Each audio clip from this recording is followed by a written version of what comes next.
welcome back to another edition of Crafting and Crime Daily, the show where I, your host, Rebecca, aka Crafting Journey, recap live trials. Currently, we're talking about the Michael Keatley trial, the ice cream man who's accused of murdering Juan and Sergio Guitron and injuring attempted murderer of 4 other individuals. Yeah. Okay, I'm on cup number 2. So, craft with me Wednesday last night. I had a blast. I'll show you the paintings I did. I finished these. I started them during the live and then finished them up afterwards. This is supposed to be like newspaper here, and there's the bouquet, some roses, and here is a really pretty blue vase with some flowers in it. I want to redo these. This is more practice. I want to, because the vase kind of looks off center a little bit. Well, maybe not. Anyway, I want to do them again. See if I can. I want to add some more flowers in, and yeah, I'll do them another time. But I thought it was pretty cool. It was fun. Okay, wow, we got a lot to talk about today because there was no trial the day before. So, and we're winding down. So, where are we here? Oh, okay. Oh, the state's last witness. Pretty unbelievable, actually. All right. Well, before we even get to the last witness, very lackluster. Very lackluster. You always want to end your case with a strong witness. They didn't do that. So first witness of the day was Carol Adorno. She had trained with Michael Keatley to work on the ice cream truck, but this was before he had, the robbery happened where he was injured so badly. She had worked with him on the ice cream truck, and she was there to testify that after he was robbed, he came over to her house one day and he said, "Hey, is your son home?" She had a son that was, early 20s at the time, and he wasn't home. But the reason he wanted to talk to her son was he wanted to question him about whether he knew someone by the name of Creep or Creeper. So, yeah. Okay. I think, was that all about her testimony? Yeah, that was it. She said that he told her that Creeper, this person Creeper, he had heard that he was bragging about having committed the robbery. So that's what he told her. She also testified that when she worked for Michael Keatley, he had what she described as a revolver. Now, she seemed to know guns. She did not call it a .45. She said it was a revolver. Now, I don't know. Is a .45 a revolver? I don't think so. But anyway, in any case, after her testimony, the defense, the prosecution stood up and read a stipulation. They had the judge read a stipulation, and he talked about there were no fingerprints that were suitable for comparison found on any of the 10 cartridge casings, and there was no DNA found in there was no blood found in the van. There was presumptive positives places where they thought might be blood, and they was sent to the lab. Turned out not blood in the Keatley van. This gets more interesting, guys. Yes, it does. Yes, it does. Okay, so here's the last witness. Now, oh my God. When I heard the stipulation about how there was no suitable fingerprints for comparison, you hear that like 99% of the time now in trials, that they just cannot get a print that's suitable for comparison. So I'm thinking, is this an art form that's just dying? Like, we can't compare fingerprint, it's just not a useful tool anymore. And here comes this guy on the stand, Ricky Navarro. Man, he was older than dirt. He was so old. He's got 54 years of experience in forensic print analysis. This is the guy that does the suitable comparisons. Yes, when you can find them. So, long story short, he found nothing from the crime scene that where there was prints that were suitable for comparison that matched Michael Keatley. Nothing. And he did find a thumbprint of Michael Keatley on the composition notebook, but okay, we know that his prints are going to be on it. It was in his house. Same thing with a racetrack cup that was taken from Michael Keatley's vehicle. Of course his prints are on there. Yeah. So this test, like I said, very lackluster. Like, why did you even put this guy on, and why was this your last witness? Yeah. So weird. Okay. After that, they put in the text messages. I talked about the text messages yesterday. Those came in with no explanation whatsoever. They're just in evidence. They're there if the jury wants to look at them. So the first witness for the defense. Now, I'm assuming that because it went sidebar for quite some time after the prosecution rested their case, I'm assuming that's where they made their motion for directed verdict. That's a motion that the defense always makes at the end of the prosecution's case, just to say that they haven't put forth enough evidence that a jury could find that there was, enough reasonable doubt to convict the defendant. And that's always denied. 99.9% of the time denied. But you have to make the motion to maintain your appellate rights. So they have to make the motion. And I'm assuming that's what they were doing up at the desk. What happens when there goes sidebar like that? Like, everybody else hears white noise, but the court reporter, she has headphones on, so she can hear what they're saying. So she is taking down everything for the record. So I'm assuming that's what was going on. Sidebar. So the first defense person on stand is a forensic document examiner. And I got to tell you, I was lost. Like, what is this guy saying? It had to do with whether a 4 was an X and an, there. Okay, let me see if I can explain this. First of all, I'm sure the jury it was a good time to take a nap. Yeah, that's what I would have done. Snooze. So,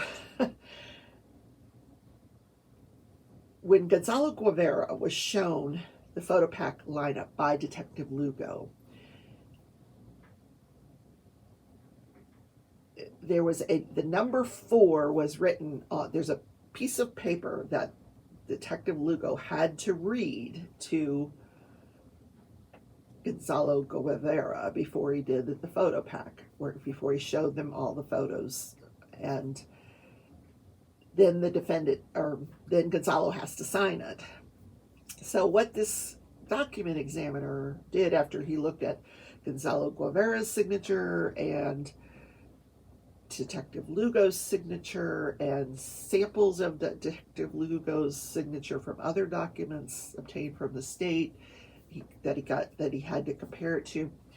Here's what I think they were trying to say, is that Gonzalo Guevara signed this document and it was blank when he signed it. After he was shown the photo pack, he identified number 4, and a 4 was written down there. But then Detective Lugo testified that he went over that 4 and wrote 3 because it was a mistake. The 4 was a mistake. So he initialed it, and that's what you do. If you made a mistake on a document, you can write off to the side error and put an initial, and then put in what you meant to write, which was a 3. He just wrote over the 4 a 3 several times. Um, I don't know what the significance of this testimony was. And they paid this guy a lot of money to come and say this. Um, and then on another page in that same document, there was a question of whether something was a 4 or an X. And to me, this testimony was a wash. It meant nothing to me.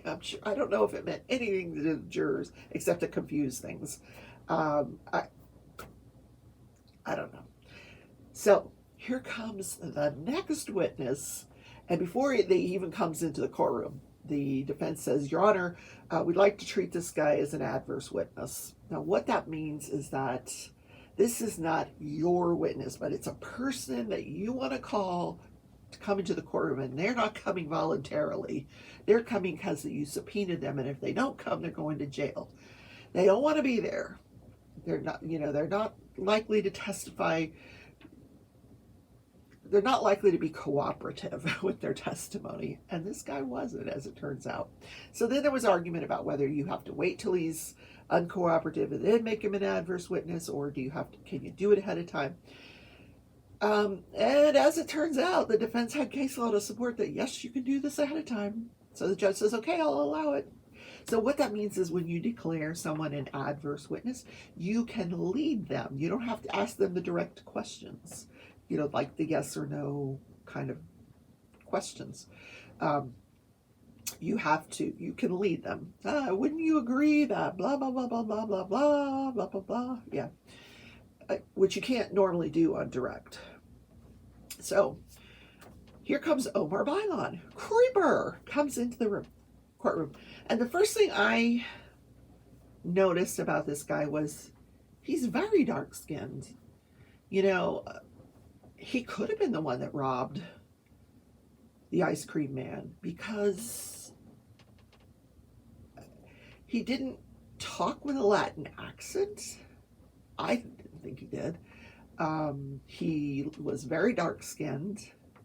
The only thing that kind of gave it away that he was Latin is I had a hair that was really slicked back, but he had this big full beard. And he could have been a black man. I might have said he was a black man. If I didn't know, I wouldn't be sure if he's black or Latin. I wouldn't know. Unless I went to Ocean Mist where they're all Latin and it's all where he lived. I wouldn't know. So he admitted that, yes, he had purchased ice cream numerous times from Michael Keatley before the murders occurred. He lives on Ocean Mist, 507 Ocean Mist, which is across the street across the street and down a little bit ways from where the murders were. He said that on cross-examination by the state, she said, now, you didn't go there because they can lead too. You didn't go there but to the ice cream. You only bought ice cream from him a couple of times, right? 2-3 times. And he's like, yeah, just 2 or 3 times. So then back on redirect, he's like, what is your definition of numerous? Well, 2 is couple and 3 is numerous. He's like, really? 3 is your definition of numerous? Okay. Then they showed him a picture of the street signs at 4 different street signs from Ocean Mist. They all had bullet holes in them, and he said that's not unusual. He said, well, why did you? He says, I don't understand the significance of this photo, and so the defense attorney said, well, you put it up on your Facebook page. How was this? Why was this significant to you? And he goes, well, that's where I grew up, and I'm from Ocean Mist. And his answers were he just was so evasive. So he says, you can go into any neighborhood in Ruskin and you'll see bullet holes in the street signs. That's terrible. But so he did admit that his nickname was Creeper, and Creep for short, and that's on his Facebook page that is called Creeper. He said that he was shown a picture of him, and in this picture he's doing something with his hands. He's making some kind of sign. I I don't know what it was, but and the guy, so the prosecution or the defense attorney's like, what's the significance of what you were doing with your hand? And he's like, oh, it's just it means ocean mist. He goes, well, why were you doing that sign? What does it mean to somebody who sees you doing that? And he's like, that I grew up on ocean mist, it's ocean mist. He's like, I was throwing up ocean mist, not throwing up a gang sign. I was just throwing up ocean mist, whatever. I don't know what this. Then he showed him a picture of like a whole group of them. I didn't count, but I'm going to say maybe 10 people in this picture. And he's in the front kneeling, and there's some in the back, and they're all throwing up signs, and and he's like, what is the significance of that? He goes, I don't know. Why don't you ask him? Well, weren't you making that sign? And you could see like he was kind of like this in the picture, and so you could see this hand, but you couldn't really see this hand because it was kind of back a little ways. And he goes, I don't know, it's kind of fuzzy. I can't really see what I was doing with that hand. But if you want to know what the other guys meant, you're going to have to ask them, because I don't know what they meant. So, yeah, more evasion. They're all throwing up signs. And so he says, does it mean anything to you? And he says, well, it's the west side. It's a west side. They're throwing up west side. But, what that means to them, I don't know what it means to them. So he did admit that he was affiliated with West Side and that he was affiliated with Ocean Mist, but he said Ocean Mist is not a gang. It's not a gang. It's just a group of teenagers. We all grew up together. We hang out. Some people call us a crew. Some people call us a posse. Whatever you want to name it. It is what it is. So then he was in that group. The group photo of all the different people were at least 2 other people that were on the front porch that day, Walter and Jose Rodriguez, both throwing up signs, gang signs. He's like, is that Jose Rodriguez in the picture? He's like, I don't know, it's kind of fuzzy. It could be him, I'm not sure. Yeah. Then he was asking him about his tattoos. Don't you have Creeper tattooed on your body? Oh, yeah. Mm-hmm. Did you have Ocean Mist Gangster tattooed on your body? Yeah, I have that tattooed on. He says, but he goes, well, what's your definition of gangster? He goes, I don't know what that means. I don't know. What? Okay. Not cooperating whatsoever. He also has outlaw tattooed on him. What does that mean to you, outlaw? It means I don't follow the law. And trust no one. You've got that tattooed on you. He goes, yep, I don't trust anybody. So on Thanksgiving morning, he heard about the murders because one of these people that survived ran over and got him and said, hey, this guy was looking for you, and he was asking for Creeper, and this is what happened. So he comes over to the crime scene. He's there before, it happens around 2:22. He's there very shortly. By 2:30, he's there at the crime scene. So he admitted that he had heard Jose Rodriguez say that he did not recognize the shooter. He did admit to receiving a text message that included that famous email that was forwarded to all over town with the picture of Michael Keatley. He admits that he did receive that. No, he doesn't know who he got it from. And the defense is like, so you got it as a text message. Don't you know who sends you texts? And he goes, I don't remember. It's been a long time. I don't remember. And then he did explain that OMG, we're not a gang. Like I said, we're a crew, we're a posse, but we're not a gang. Okay, no further questions. Yeah.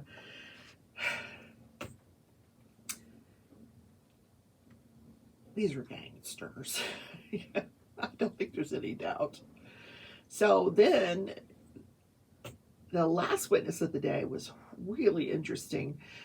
It was a videotape of a psychologist that appeared in the first trial. So they just showed the video of her rather than, fly her out here, run through that expense again. They just showed the video from the first trial.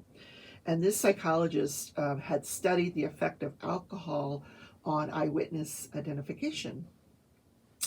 And I thought that was really interesting because I've been thinking that all along. They were drinking alcohol, smoking marijuana, using cocaine.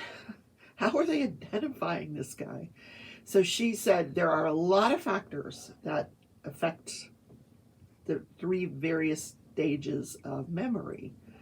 And then some of those factors that were present in this case, the first one is called,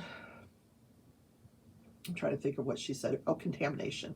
So that's when somebody tells you something, or they might tell you what they saw, and then you hear it and you kind of incorporate that into your own memory to the point where you believe that you saw it that way too. And she believes that might be going on here. She also said the amount of time that they were exposed to this shooter, the less amount of time that you're exposed, the more likely you are to not identify something correctly. And this event happened very quickly.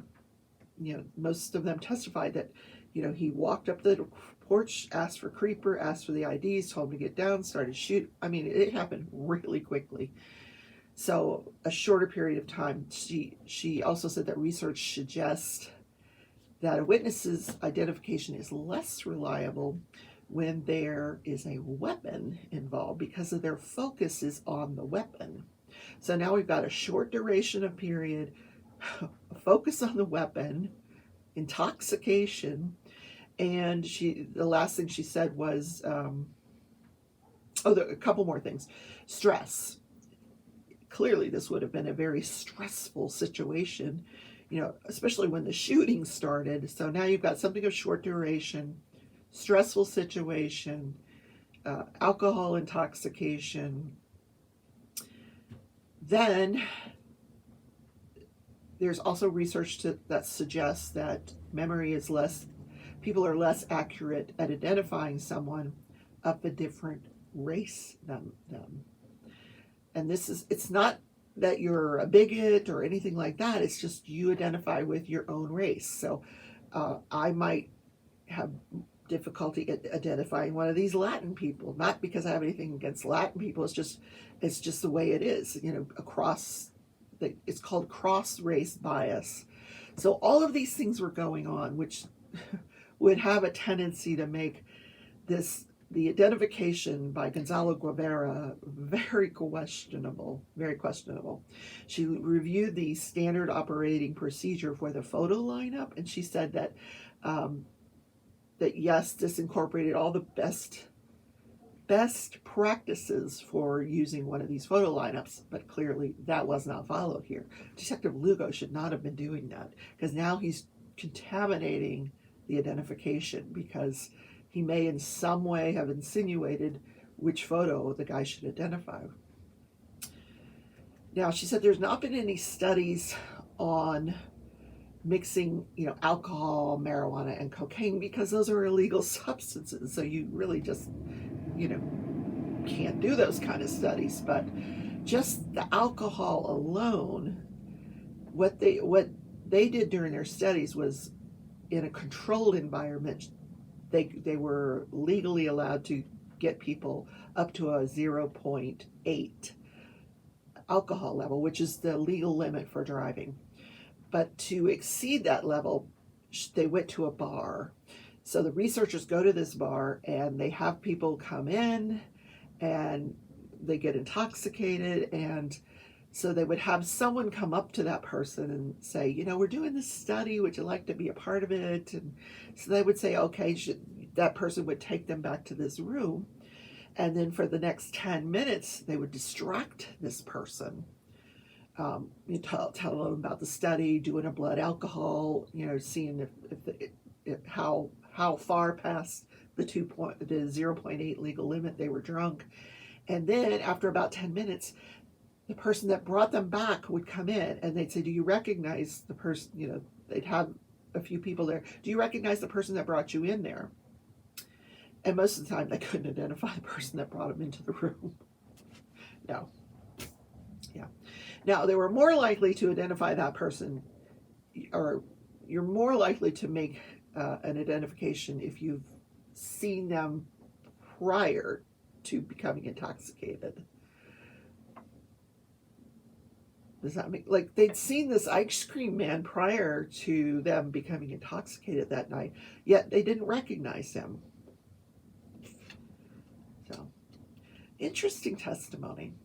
So now the jury was told to show up today, this morning, with their lunch, or, you know, actually, here's what they were told: to have some coffee at home, get some lunch, and then show up at the courthouse at 12:30, because that's when the next witness for the defense would be available. I think this might be the orthopedic guy. So I presume that's the last witness. So after that witness testifies, the defense is expected to rest this evening, this afternoon, and then tomorrow morning will be the closing arguments. Now, I will cover those live. And if you want to just, you know, sit with me and do some diamond painting or crocheting or whatever, watercolor, whatever you want to do, and we'll watch the closing arguments together. Should be really interesting. I'm anxious to see how all of this comes together in a narrative at the end. So, I mean, we hear it at the beginning, and then we kind of lose focus as all these witnesses take the stand. I want to hear it, you know, I want to hear how it all melds together at the end. So if you want to sit there with me tomorrow, I'll put up a thumbnail tonight so you can hit that notify me button. Yeah, because you don't want to miss a single episode. Always hit the all on the notification button. Many people forget about that. They subscribe and then they forget the notification bell. I'm very guilty of that. Like, how come I didn't get notified? Because I forgot the notification button. Oh, well. All right, guys. So I will see you tomorrow morning for the closing arguments. Now, I'll try to sum up what happened this afternoon with the last witness before we hear those closing arguments, but I'm sure it's going to be incorporated into their closing arguments. You know, I'm sure it's the orthopedic guy who's going to testify that he examined Michael Keatley, and here's what his disabilities are, and here's what he's able to function doing, and this, that, and the other. So I'm sure that's what that is. So have a great evening. Oh, wait, we can't go without the Hart family. Hold on. Don't go. Wait. Okay. The abuse continues. So this has been a multi-part story. Part one was where we learned about, in the wake of a police shooting, 12-year-old Devontae Hart is photographed hugging a Portland, Oregon police officer at a protest that followed this shooting, and that went viral all over the country. His parents, Jen and Sarah Hart, had adopted him and 5 other children. They were accused of neglecting those children and were arrested and then sentenced to probation and got to keep the kids. Yeah, so that's where we're at with this. Crazy. Okay, so at least 4 additional allegations of child abuse by the Harts were reported in Minnesota but never investigated. More followed after the family moved to Oregon. State authorities became aware of what happened in Minnesota and in 2013 began interviewing the Harts' friends and family, who told shocking tales of the poor treatment and malnourishment the children endured. Jen told authorities any such reports were the result of intolerance toward lesbian mothers with 6 black children. But the allegations followed the family and escalated with their move, this time to Washington State. The couple's neighbors had several disturbing incidents with the children, including one when Hannah jumped out of the bedroom window and pounded on their door at 1:30 a.m., pleading, "Don't make me go back. They're racist and they abuse us." The neighbors also said Devontae sometimes came to their door begging for food, asking them not to tell his mothers. The neighbors contacted Child Protective Services, who made 2 attempts to contact the Harts, the second on March 26, 2018. Uh-oh. Should I read the next one? I think I should, because tomorrow we're covering the closings. So I gotta know how this turns out. I'm sorry. I've drug this out all week. Okay. On the morning of March 26, 2018, that's when there was an attempt by CPS to investigate these allegations. The Hart family's gold SUV was found overturned on a beach in Northern California below a 100-foot cliff. An investigation found that Jen had driven straight off the cliff with Sarah in the passenger seat and all the children in the car. Jen's blood alcohol level was above the legal limit, and Sarah and 2 of the children had antihistamines in their systems. In the days prior to the crash, Jen had searched on the computer for the drowsy effects of antihistamines and the nature of death by drowning. Along with Jen and Sarah, who were both 38 at the time, the bodies of Marcus, 19, Jeremiah, 14, Abigail, 14, Sierra, 12, were found in the car. Remains of the 16-year-old Hannah were found along the beach in January of 2019. Oh my God, that's 9 months later. Oh. And though he was believed to be in the car, 15-year-old Devontae has never been found. He was declared legally dead in April of 2019. Oh my God. That's horrible. That didn't end well. Wow. I just read that story in the People magazine that came out last week, where the family, the father drives the family off the cliff in California, and the car rolls over. It was him and his wife and their 2 kids. All of them survived. And the wife, as they were getting ready to put her in the ambulance, said that he did this on purpose. So then they looked at some surveillance video and the witnesses that said, there was no braking, there was no screeching of the tires. The thing just went off the road. They arrested that father for driving, trying to kill his family. That is not the way to die. No. Oh my God. Yeah. Okay. All right, guys. I hope to see you tomorrow. Yes. For the live closing arguments in the Ice Cream Man murders case. Don't know what we're going to do next week. I'm sure there'll be something starting. All right. I'll see you guys tomorrow. It's probably going to be 8:30 or 9 Eastern time. Oh God, that means I gotta get up early. Yeah, okay, 7:30 or 8 my time, Central time. So see you then. Bye.